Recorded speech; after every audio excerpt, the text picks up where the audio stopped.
This Torah class is brought to you by TorahAnytime.com.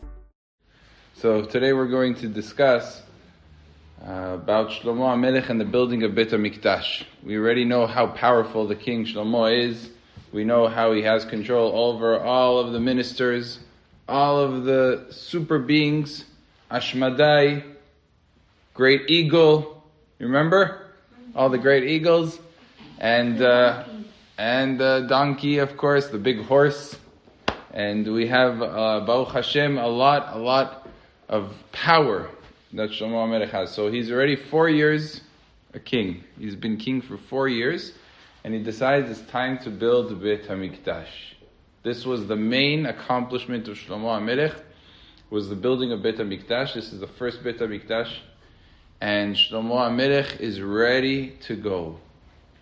Now, in order to build Beit Hamikdash, you need supplies. And you need a lot of it, and you need very, very good ones. You can't just go ahead and go to your local Home Depot and say, I'm going to build Beit Hamikdash. You need the best of the best, because this is for HaKadosh Baruch Hu. So where does Shlomo HaMelech turn to get the highest professionals? There was a place north of Israel, very high up. It's called modern day Lebanon. And in Lebanon, it was a city named Tzor. And Tzor had a king. The king's name was Hiram. Hiram was he was a goy, and he believed himself as a god, which obviously is wrong. But at the same time, David HaMelech, Shlomo's father, was very friendly with Hiram. They used to be very, very close. They had peaceful relationship, and they got along really well, to the point that David HaMelech would send him gifts, and Hiram would send David HaMelech gifts. And they would always talk to each other and exchange ideas and have a good relationship, a good friendship. Shlomo HaMelech knew that he needed Hiram. What was Hiram so good at that he needed him? Hiram and his people, his whole entire country, were experts in chopping wood and building. They were the best builders all over the world. And Shlomo HaMelech knew that in order to build Beit HaMikdash, you need the professionals, you need the best. And the Jewish people, as smart as we are, we just didn't have the technology that Tzor and Hiram had. So what does Shlomo HaMelech decide to do? He takes out a pen and a paper, and he starts writing a letter. He writes a letter. He knows Hiram does not know Shlomo. He knows his father David. So Shlomo takes the pen and he begins to write, to the dear and beloved and honorable King Hiram. My father David HaMelech, who was so friendly with you, wished to the bottom of his heart to build the Beit HaMikdash. But he was unable to do it because he was busy. He had a lot of wars, he had a lot of enemies, there was a lot of battles, bloodshed. He was not able to build Beit HaMikdash. Now, you notice Shlomo HaMelech did not say that he couldn't build Beit HaMikdash because God stopped him and told him he's not allowed to do it. Why do you think Shlomo didn't mention that? This is not respectful to say that about his father. He didn't want to say something disrespectful, as if God stopped him from doing it because he did something wrong. So he left that out. He says he was busy. He was very, very busy until the end of his life. And now that there is peace, and now that the whole empire is consolidated, finally the time has come to build. And he says to Hiram, I know that you had a wonderful relationship with my father David HaMelech, and you used to give him gifts, and my father used to give you gifts, and I'm asking you for help. I don't want gifts. I'm not asking you to give me gifts, but I do want your help. And I know that your people are the experts. They are the ones that know how to build. They are the ones that have the best wood. The cedar trees of the Lebanon territory are the highest. They're tall trees that are so strong, very, very strong trees. And they are the best. To build the Beit HaMikdash, which was really high, it wasn't a small building. It wasn't like a small little shul. It was tall. It was tall. Very big. You needed big beams, a lot of wood, and the best quality that you could find. Amazing. So, Hiram, we need your help. We're not asking you to do something for free for us. Give us your training, your workers, and we're going to pay you. And we're going to do for you. Just help us with the supplies, and we will take care of the rest.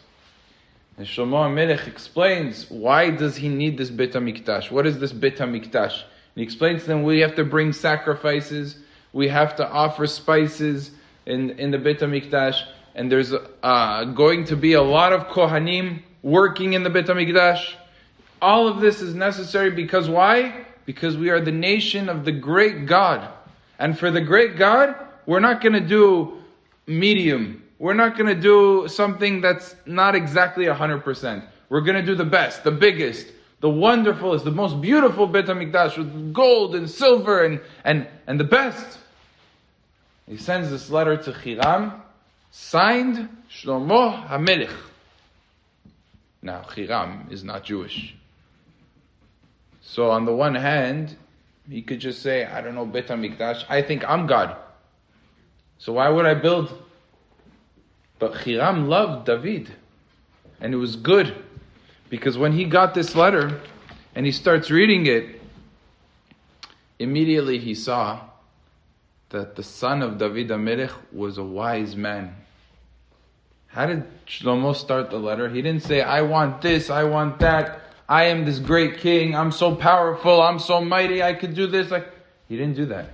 He said, my father was planning to do this and I'm carrying that legacy. I'm taking that responsibility. And Hiram said, this man, he's smart. He knows I loved his father. He knows I cared for him. And he's just completing the mission and the legacy of his father. Oh, I want to help him. So Hiram was happy. And even the fact that Shlomo HaMelech did not make demands. He didn't say, do this and do that and give me this. Even though he was a very powerful king, he was respectful to Hiram. And he asked him, he said, no, I'm not going to take anything for free. I'm going to pay you. I know your workers. He gave him blessings. He said, you're so skilled. You're so amazing. And Hiram was impressed by the wisdom of Shlomo HaMelech. So how do you think he responded? He sends a letter back. Blessed is your God, and blessed is your father, whom God gave him such a righteous and wise son in you, Shlomo. I'm so happy that David HaMelech had a son that is worthy of taking over the kingship. So he knew, Hiram was smart, he knew that Shlomo HaMelech was very, very wise indeed. And he says to Shlomo HaMelech, I'll do better for you. You asked me for wood, and you asked me to just pay for it, and you'll take care of it, and you'll bring your own workers. I'm going to give you my workers, and we are going to cut the wood for you. You don't have to bring one person from the Jewish people to my country. You don't need to do that. My people will do it. Now think about it for a second, okay? You have wooden beams that are 40 feet long, like this whole room. Beams that are huge, right? And they're thick and they're big. And you have to take it miles and miles from Lebanon all the way to Jerusalem. That's a far distance. How are you going to do that? So he had a plan. Hiram said, no problem. There's a sea right by Israel. So instead of taking it by land, it's so much easier to take the wood and put the logs together, tie them together. We're going to take it by sea and it's going to make a boat. And what happens when wood is in water? It floats. Especially very, very big pieces. It floats. So we're just going to simply tie the wood together, put it all, and then we're going to have the workers on top of the wood, and they're just going to sail all the way down. They're going to get to the ports of Eretz Yisrael in the land of Israel, and from there they're going to dock the boats, untie all the wood, hand it to your people, Shlomo, hand delivered. Literally like Amazon. Right to your front door. So, Shlomo HaMelech sees this letter and he's so happy. Hiram was ready to help him. So he's so excited because now we can finally start the building of Beit HaMikdash. The wood that we need, everything that was needed. he says to his messengers, look, Hiram is very generous. He's offering not just the material, he's also going to go ahead and give us workers, and they're going to do. But we know that there is a rule. When it comes to Torah, and when it comes to mitzvot, you never allow a non-Jew to do the whole thing. You have to participate in every step of the way, especially something as holy as Beit Hamikdash. You have to be the one to do it. So he said to Hiram, I appreciate that you want your workers to do this and your workers to do that. Shlomo HaMelech said, no, I'm going to have my workers also come so that they could help. Your workers are going to teach my workers and they're going to do it together. Why? Because a Jew has to be involved. Holiness has to be involved in every step of the way. So Gemara says, a story with Rabbi Leeor, that Rabbi Leeor would go from city to city. He was a great rabbi. And the Gemara says he was such a great rabbi that anytime he would pray with his sons, he had 2 sons, they would pray together when there was a famine, there was no rain for a long, long period of time. It was dangerous. People would go hungry. There was no food in the stores, in the grocery, nothing. You weren't able to eat. People were starving. So they would declare a fast day. And there were many people. They called up this one, they called up that rabbi, this rabbi. Everybody prayed to God, screaming, crying, and yelling. Nobody would be answered. They would call up Rabbi Leeor and his 2 sons. He would start. Mashiv haruach. He would say those words. The wind blows. The wind started blowing. He would say the words, Morid geshem. It started raining, pouring. This is the power, such a big tzaddik. It even said he was going to say the words, Mehayeh metim, which means the revival of the dead. As he was saying the words, Mehayeh, the bones in the ground started to shake. In Shamayim they said, whoa, because in Shamayim things go very, very fast. It's not like there's no seconds. They do things like this. So in Shamayim, they quickly called Eliyahu Navi. They said to him, you better stop this. And Eliyahu Navi pretended to be this big bear. And he came and he scared all the people next to Rabbi Leeor and distracted them from their tefillot. And because otherwise they would have brought about Mashiach. They would have brought about the revival of all the dead. As we know, in the future, all the people that passed away are going to live again. And their bones are going to develop flesh. And they're going to come out of the ground. Just like you take a kernel of wheat. What happens when you put it in the ground? You put a kernel of wheat, it rots. And then it starts to grow, right? So people, they go into the ground after they pass away. Their body decomposes. And then, Tchiyat HaMetim, they come back. They grow, and not only do they grow skin and bones and everything, but even the clothing comes back. They get beautiful white clothing of tzaddikim, and they grow back just like a wheat grows back. They grow back with more kernels than they started with. They become out stronger, they come out healthier, they come out happier, everything. That's Tchiyat HaMetim. Rabbi Leeor, just by saying Mehayeh metim, almost was causing the bringing back of all the people. Before its time. And that's why they had to send Eliyahu Navi to chase them all away, so that they don't bring back Tchiyat HaMetim. This powerful Rabbi Leeor was. What made him so powerful? Do you know what made Rabbi Leeor so powerful? Let me explain to you. Rabbi Leeor would go from city to city. And he would go to this city and he would say, they would put out flyers, Rabbi Leeor is coming. And what would he do? He would gather all of the young, under bar mitzvah, under bat mitzvah, and he would bring them to the Beit HaKnesset. Before he made a special day to bring them, what he would do is he would go out to the woods. Listen what he did. He would plant seeds until they grew. And from the planting of the seeds, he would take and make, there's something called, do you know, flax? You ever heard of flax? Does anybody here know what flax is? What's flax? It's like a type, looks like wheat. Yeah, it grows. It's like a stalk that grows, and there's a lot of it. You take the flax and you pound it. You go like this really hard. Boom, boom, boom, boom, boom, until it becomes fibers. And from those fibers, you can make nets. You make a net, like for trapping. So he would plant flax. It would grow. He would break it down. And then he would make the nets. And from those nets, he would go out to the forest and he would start looking for deer. And then, when he saw a deer, he quickly moved, caught the deer. You got a nice big deer, good deer. Rabbi Leeor himself, with his own hands, would catch the deer. And then he would take the deer, he would say a bracha, ala zevicha, slaughter the deer, give the meat, because the deer is kasher. So he would give out the meat, he would distribute it to all of the poor people in the city, all of the Jewish poor people, distribute it out. And the skin, he would take it, and from the skin there's a process to take skin and to turn it into, who knows? Huh? Leather. Not leather, close. There is a process to turn it into leather, but it's a different process. I'm talking about to turn it into Sefer Torah. Right? Sefer Torah, you turn it into parchment. And parchment is made from animal skin. Did you guys know that? It's made from the skin of the animal.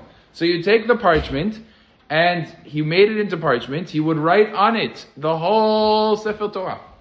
Each one he would put in its own book. There's Sefer, like we have Chumash, right? So he have Chumash Bereshit was its own scroll. Chumash Shmot, its own scroll. 5 scrolls he would have for each Chumash. And then he started teaching. So let's say, I'll give you an example. He went ahead and he taught Gavriel, all of Sefer Bereshit he would teach. You know the whole Sefer Bereshit. Binyamin, you know all of Sefer Shmot. Naphtali, you know all of Sefer Vayikra. Asher, all of Bamidbar. And Yosef, all of Devarim. Now, he says to all 5 of you, okay, you know Bereshit? Gavriel, now you teach Bereshit to all the other 4. Okay, Binyamin, you know Shmot, teach it to the other 4. So that way everybody would learn from everybody and they would all end up knowing everything. That's how he would teach the Torah. And from then, he would teach them the Gemarot and the different things. And he would move on to the next city. Now that this city everybody knows, moved on to the next city. And this is what he would do, from city to city. He would plant and then harvest and then make nets. And the commentators say, why do you have to do all that? I have an answer. Just take the Sefer Torahs. If you want, go ahead and buy a different Sefer Torah, or take your Sefer Torah, go from city to city, teach them Torah. Why are you making all this process of making nets, and then catching the deer, and then making parchment? Well, buy yourself parchment from the store. Why do you need to do this whole headache? Go buy parchment, buy skin of a deer from a store. Why do you need to do all this? The answer is because it's important. When you're teaching Torah, when you're doing something as valuable as giving over to the next generation of establishing, it has to be done with righteousness. It can't just be some goy went ahead and I purchased it from him and I made it. No, you from the very beginning, from the planting, it was done for the sake of heaven, not to make money and not to do anything, just to teach Torah. So Shlomo HaMelech said, I want Beit Hamikdash to be built with righteous hands. If Hiram is going to take his workers, all goyim, and they're going to chop the wood, and they're going to bring it all the way to Yerushalayim, what's that going to leave us with? He says, no, I'm going to send my workers. So he sent, how many people do you think he sent? 30,000 people. 30,000 of amongst Am Yisrael were sent to Lebanon, but he didn't send them all at once. He did it with wisdom. He says, I'm going to send 30,000 at once. No, they don't need 30,000. 10,000 would be sent every month. And they would take shifts, rotations. Meaning, the first group of 10,000 would go for 1 month. They would come back. Then the second group would replace them. The third group would replace them. And then back to the first group. So every third month, you'd go 1 month, 2 months off. 1 month, 2 months off. So you would have, essentially, you would have 4 times a year, every group would go. But that way, it gave them a break. You didn't have to go. Imagine if you only had to go to school 1 month, and then you had 2 months break, summer vacation. Then you had to go 1 month, and 2 months summer vacation. You would have a lot of energy, right? So that's what Shlomo HaMelech went ahead and did. Right? So this is what he did. It's what he did. That's how he made workers work. And Jewish people were helping the Levanonim, the people of Tzor, to chop up the wood. It takes a lot of work. It takes 2 people to do it with special saws. And they would cut it, and they would bring it, and they would do the whole building of Beit HaMikdash was done in this way, which was wisdom. Shlomo HaMelech was so grateful to Hiram that Hiram was doing this. Now you think about it. What was Hiram getting out of this? What does he get? He's just giving Shlomo HaMelech. He's giving him wood, he's giving him workers. What did he get out of it? Hiram asked Shlomo, he said, look, I have no problem. I want to give you, I want to do for you, no problem. But our country, it doesn't have the fields and the produce that you have. Provide us with the plentiful wheat, the flour that you have, and the oil that you have from your olive trees. Eretz Yisrael has amazing olive trees. All different types of olives. If you ever go to Israel, you'll see olive trees like this, olive trees like that, big olives, small olives, all these different types of olives. And what do you make from olives? Oil. Oil is very important. Every country needs to have oil. Because with oil, you can use it to cook. With oil, you could use it to light. Remember, back then, they didn't have electricity. They had to use candles. And candles, how do you light candles? You need oil.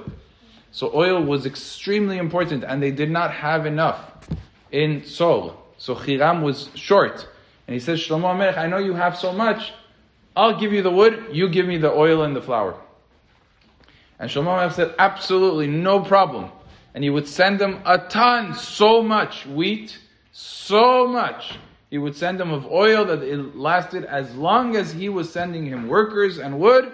Shlomo HaMelech would send him supplies. It was a deal that they made. This was like the way he paid him back for the workers that he gave. So it was a very good deal. This shows us that when there's peace between Am Yisrael and the nations of the world, it benefits the nations and it benefits us. It's much better to have peace with the Jewish people and the surrounding areas than to have enemies. Because with peace, you could accomplish more. Look, the Goyim also participated in the building of Beit HaMikdash. Now, Hiram was actually really proud of himself. He was so happy. I was helpful. I made a building Beit HaMikdash. I designed. I did. But he was a little bit too arrogant. He took a lot of credit and a lot of pride. HaKadosh Baruch Hu said, Hiram, do you know that Beit HaMikdash is going to be destroyed because of the fact that you built Beit HaMikdash? What are you so proud of? The fact that you helped build Beit HaMikdash is one of the reasons that the Beit HaMikdash was going to be destroyed. So, it was good for him, but it was not good for the Beit HaMikdash itself. Noach, I want you paying attention. Turn around and face me, please. Okay, very important. We're learning very important things about Shlomo HaMelech and the Beit HaMikdash, and you have to listen carefully. Eden, sit back in your seat. Don't lay down his chair. Pay attention. Okay, now the question is, Shlomo HaMelech built Beit HaMikdash how many years after he became king? 4 years. Very good. Why did he wait so long? Why didn't he build it right away? Why didn't Shlomo HaMelech build it right away? So some of the commentaries say, Shlomo HaMelech waited to build Beit HaMikdash for several reasons. First of all, we know that once Beit HaMikdash is built, all of the private mizbeach, a person would have a mizbeach in his backyard. He wants to bring a sacrifice. Before the Beit HaMikdash, I could do that. I could bring a sacrifice in my backyard. Every person has a personal Beit HaMikdash in his backyard. Now, once you build Beit HaMikdash, you're no longer allowed to do that. You have to go to Beit HaMikdash to bring sacrifice. So it creates distance in a certain sense between Am Yisrael and HaKadosh Baruch Hu. Therefore, he waited because he still wanted Am Yisrael to have a close personal connection with HaKadosh Baruch Hu from their own backyards for another few years, and then I'll build Beit HaMikdash. So that's number one. He waited because he said, you know what? Now Am Yisrael has a very strong connection. I don't want to lose that. Number two, Shlomo HaMelech said, I'm not powerful enough. When he first became king, if you remember in the very, very beginning, we saw he had a lot of enemies. Yoav, Adoniah, he had enemies like Shim'i ben Gera. All these people were trying to bring him down. So he didn't, what is called, consolidate his power. His power was not so strong. He didn't have control of Ashmadai in the very beginning. He didn't have control of the big eagle. He did not have the control that he had later on in his years. The lion that he went ahead and he was able to ride on, all of this happened later. So the power that Shlomo HaMelech had was much, much less in the beginning. So he had to wait for himself to gather and become much more powerful. Number three, he simply wasn't exactly clear 100% how to build Beit HaMikdash. You need to be trained. You need to know what to do, how to do it. it's not so simple. So it takes a few years of preparation before you even start the building of Beit Hamikdash. And one of the things included in that is where you're going to get all the money. Because the money that is necessary to build Beit HaMikdash, you need gold, you need silver, you need copper, you need wood. This is a lot of money. It's going to cost a lot of money. Aviel, where are you going? Huh? Okay, very good. But next time ask before you get up. So you need a lot of money. You need gold, silver, all of this. Shlomo HaMelech needed to collect from the people. He couldn't collect it in one shot. It took a few years until he was able to collect it. Now, I want to tell you a little bit what's not really written in the Navi, but it's brought in the commentaries. Something very interesting. David HaMelech, before he passed away, collected a lot of gold and silver. And the whole reason he collected a lot, a ton. Why did he collect so much? All for the sake of building Beit HaMikdash. He had enough gold and silver to build the entire Beit HaMikdash. The fascinating thing, Shlomo HaMelech said, I'm not using it. All of that gold and silver that David HaMelech planned for the building, Shlomo HaMelech said, no, we're not going to be using that gold and silver.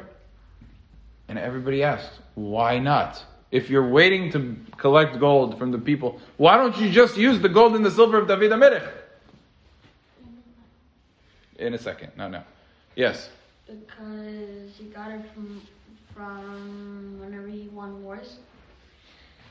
Very good. So Gabriel is saying excellent. He's saying, first of all, David HaMelech gathered the gold and silver because he waged wars and he conquered enemies and he killed people. Now there were wars for God. They weren't his own wars. It was for HaKadosh Baruch Hu.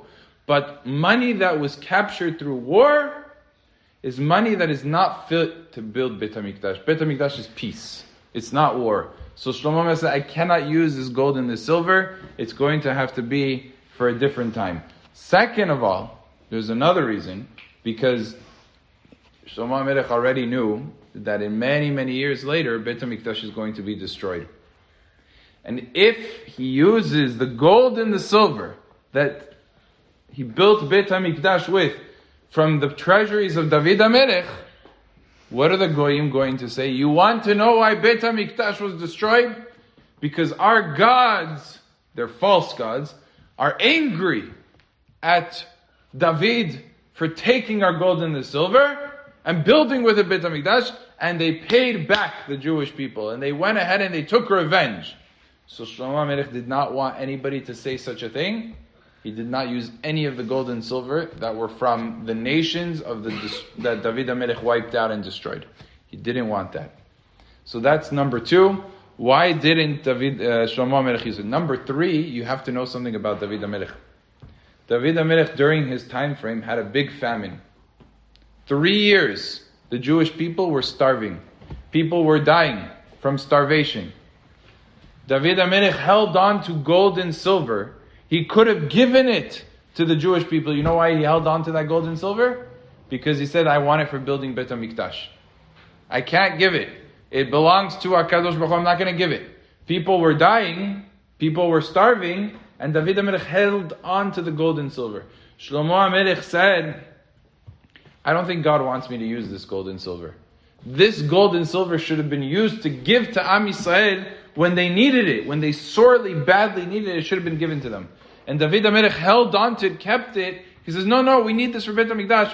That's not the type of money HaKadosh Baruch Hu wants Beit HaMikdash to be built with. So Shlomo HaMelech gathers again gold and silver. A second time he gathers gold and silver in order to build the Beit HaMikdash. So what does he do with the gold and the silver of David HaMelech? Do you want to know? There was a cave near Yerushalayim. It was the cave that David HaMelech was buried in. It was a hidden place. And he took the gold and the silver, and in this cave, very, very deep inside, not in the surface, like you have to go inside, he buried the gold and the silver there.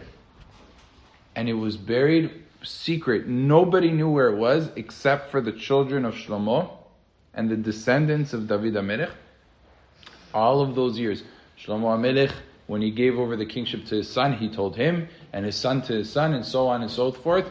all of the kings of Malchut Yehuda knew that there was a massive treasure with tremendous gold and silver buried together with David HaMelech, not to be used by anybody.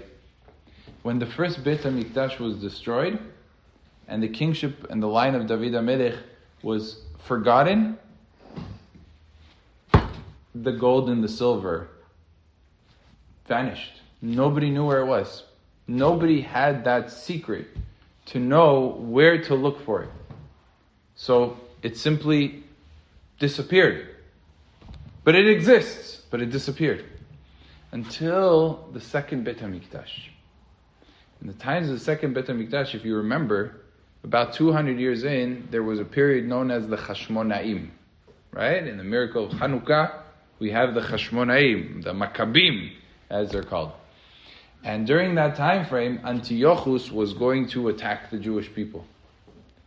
And he said the Jewish people had a decision to make. Either they're going to fight, or they're going to pay him off. He said, if you give me a lot of money, 3,000 gold coins, which the Jewish people did not have 3,000 gold coins, they didn't even have close to that. If you give me this amount, I'll leave you alone, and I won't attack. So the Chashmonaim didn't know what to do. They weren't strong enough at that point. They weren't powerful to fight. They wanted to give him the money so that he goes away. They didn't have the money. So they went to the biggest rabbis of the generation. There was a Sanhedrin. And in the Sanhedrin, there was an elderly man that knew that there was such a secret. He knew that there were treasures that Shlomo HaMelech buried many, many years before. But he himself did not know where it was. So he turned to the greatest of the rabbis. And he said to them, maybe we should ask the Choshen HaMishpat. We should ask HaKadosh Baruch Hu through prophecy where this is found. And indeed, they prayed and they fasted in order so that HaKadosh Baruch Hu should listen to them to discover this, because it was a question of life and death. Many people could have died. If there was going to be a war, it was very, very dangerous. They needed to find a way. And God answered them in a riddle. He gave them a whole riddle. He explained to them the difference between the measurements of Beit HaMikdash and the measurements of the Teva, the Ark of Noach, is where you'll find it. And they did mathematical equations and they tried figuring out the riddle. Eventually, because they were so wise, they were able to figure out. And they went and they looked exactly at that location in the middle of the night so that the Greeks will not attack them. And they actually discovered the cave. They found it. They thanked HaKadosh Baruch Hu. Thank you so much, HaKadosh Baruch Hu, for giving us the secret that was hidden for so many years. So they went inside the cave. They were very scared because it's Kadosh. It's very holy. David HaMelech is buried there. Shlomo HaMelech was buried there. So they went inside with a lot of, fear of God. And as they go inside, they see the treasure. Wow. Massive. It's like all over. Treasure house. And they take 3,000 coins and they don't touch the rest because they know they're not allowed to. They're only allowed to take to save Jewish lives. And they take the 3,000 and they give it to Antiochus and he runs off. He leaves. He leaves the Jewish people alone. The Chashmonaim were saved with that money. They used that money to save him and they kept it a secret. Only the Chashmonaim knew. Only them, and they said, they made everybody in their family swear that no one's going to tell anybody. No one's allowed to tell, even if it means that they will be killed for it. And that's how they kept the secret. Until Huldus came. Huldus was known to be Rasha. At first, he destroyed all of the Chashmonaim. He killed every single one of the Chashmonaim until there was only one left.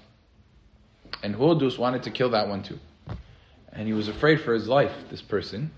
And he says to Huldus, if you kill me, you won't know about the treasures. He says, what treasures? He says, I know a secret. And I'm the last person that knows where these treasures are hidden. If you kill me, you won't have access to it. This person thought if he's going to tell Huldus, he's going to save him. So he wanted to tell him so that he'd save his life. And Huldus says, okay, I'll let you live. He was right. He let him live. So he said, okay, I'll show you. He took him to the secret place. Huldus sees, wow, so much gold, so much silver. He himself takes 3,000 coins because in his time the Romans wanted to get rid of him. And he paid off the Romans so he could become king. But Huldus saw that he now knows the secret. Now there's two people that know the secret, and this person, he doesn't trust him, that he's going to keep it a secret. So what does he do? He says, look, first of all, you took an oath that you weren't going to tell anybody, and you violated your oath. And second of all, I don't trust you. Huldus killed him too. So he was such an evil person, he just killed. Now, he took the gold. He was now the only person that knew the secret. He was 12 years later. He decided, you know what? I want to go back into that cave. And this time, I don't want money. I want to see where David HaMelech is buried. It was deeper into the cave. The money was in the surface, deeper into the cave.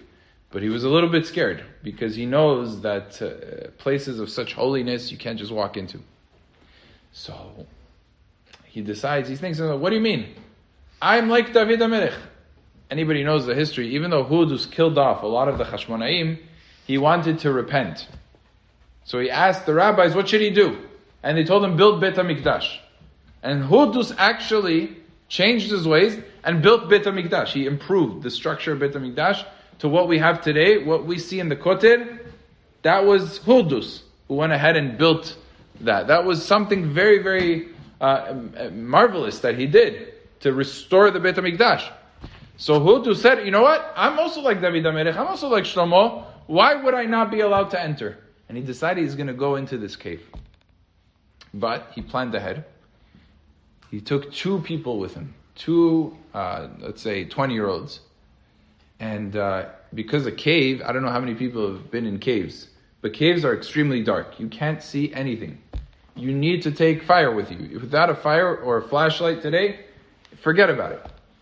You can't see anything. You can't see between the right and your left. So he took two young men, and they had torches, big torches in their hands that was going to light the way. And he was afraid to go first, because he doesn't know what's going to be. It's a cave. So he said to the two young men, he said, okay, you guys go, and I'll follow. You go, and I'll follow. So they entered the first cave. He waits for them to go all the way up to the entry of the second cave, the deeper cave. And after they already enter the second cave, okay, it's safe, he enters into the first. You get it? So they enter into the third, he enters into the second. Because he wants to make sure it's safe. They're about to go into the fourth, and he's going to go enter into it, the third. And all of a sudden, they open sort of the door to the fourth deepest part, and this flame just bursts out. It consumes that whole area. The whole third area was all burnt. Their bodies came shooting out, completely burnt. Huldus was so afraid, he wasn't even able to stand up. He fell, he fainted, he started crawling slowly out of the cave. Slowly. He almost died. They found him. For 3 days he wasn't even able to speak. He wasn't able to say anything. Until they finally, got him out of it, and he was in this sort of trauma. From what he saw, it was so scary to him that it was complete trauma. And after 3 days, finally, he was able to speak, and he explained to them, he was never himself again. He was always worried, and because he should not have entered into those caves. Those caves are deep secrets. You don't enter into the cave of David HaMelech. We are allowed to go to the surface and pray by the tombstone and different things. Those are places that are open to the public, that's okay. But to go inside deep, nobody does that. So this is what was Huldus' mistake. Nevertheless, after Huldus, this treasure that still remains, a lot of treasure from Shlomo HaMelech, was not discovered ever again. It's still hidden away. Huldus locked it up, made sure nobody found out, and when he died, the secret died with him. And nobody knows where this treasure is. That's until the times of Beit HaMikdash be rebuilt, this treasure will be discovered. So Shlomo HaMelech had to carry the burden of raising money. For 3 years he had to raise money and to make sure that the place was going to have, the Beit HaMikdash is going to be built properly. Could not use the treasure houses of David HaMelech. Finally, after 7 years of building Beit HaMikdash, now you have to know during the entire time of the building of Beit HaMikdash, everything went perfectly as planned. You have to realize, 7 years is nothing to build Beit HaMikdash. It was a project that should have taken 50 years. It only took 7 years because miracles were happening left and right. When a person would come to work, sometimes people come to work, you pick up something, your back starts hurting, right? He went ahead and he didn't see this log over here, he tripped on it, he broke his leg. Oh, my eyes are hurting. Oh, I'm not feeling well, I got a fever. Nothing like that happened. All the people that are working, nobody died. Nobody ever had any pains. Everything went smoothly. It was amazing. Even the shoelaces, it says in the Midrash, even the shoelaces would not get untied. So the whole time, everything was going. The stones, which were heavy, big stones. I don't know how many of you have seen the stones in Yerushalayim. They're massive. It takes armies to pick them up. It takes animals like you need 6 ox, which are powerful creatures, just to move it. All of those stones were like feathers. This is miracles. It felt like you were picking up a feather, even though they were massive. Tremendous things were happening. Nobody died. Everything was going as planned. There weren't not any mistakes. No instrument even broke. Usually you work on the job for a long enough time, something's going to break. Nothing broke. All the instruments were fine. It's incredible. Everything went smoothly, and that's why it was able to be finished only in 7 years. And all of the predictions of the Torah began to come true. Remember where Akedat Yitzchak was? Har HaMoriah. Avraham Avinu predicted that Beit HaMikdash is going to be built on this mountain when he was going to bring Yitzchak as a sacrifice and ended up replacing Yitzchak for the ram, which is why we have a shofar on Rosh Hashanah. Avraham Avinu knew Beit HaMikdash was going to be built on that mountain. And the mountain is called Har HaMoriah, which is where Beit HaMikdash is built. First, because Avraham Avinu named it. Yir'ah, Yir'eh. Out of fear. He said, this is a place of fear. Har HaMoriah is a mountain of fear. Not only that, Har HaMoriah is called Moriah from Lashon Hora'ah. It's a ruling. Because who sits in Har HaMoriah? Who judges? The rabbis. The Sanhedrin are there judging the case. So this is Har HaMoriah, is an incredible place, which finally Beit HaMikdash was built on, a magnificent structure. The structure that Shlomo HaMelech planned. Now, you should know, where did Shlomo HaMelech get the design of Beit HaMikdash? Does anybody know? Where does he get the design? Moshe Rabbeinu, when he went up to Har Sinai, HaKadosh Baruch Hu told him exactly how to build the Mishkan and how to build Beit HaMikdash. Shlomo HaMelech passed on the instructions to Yoshua, who passed it on to the next generation. Moshe passed it to Yoshua, and Yoshua passed it to his student, who passed it on all the way to Shmuel. Shmuel and David, when David HaMelech was running away from Shaul HaMelech, he got together with Shmuel, and Shmuel and him sat and studied all of the different halachot of how and where and exactly the shape and what should be inside the Beit HaMikdash and how it should be made. Everything that Shlomo HaMelech did was based on the instructions of A. Moshe Rabbeinu, B. Shmuel, and all of the prophets that lived in his time. All of the wisest people, they put it all together. He had scrolls from David HaMelech, his father, telling him exactly what he needs to do. And based on those instructions, Shlomo HaMelech builds Beit HaMikdash. The design was not his own.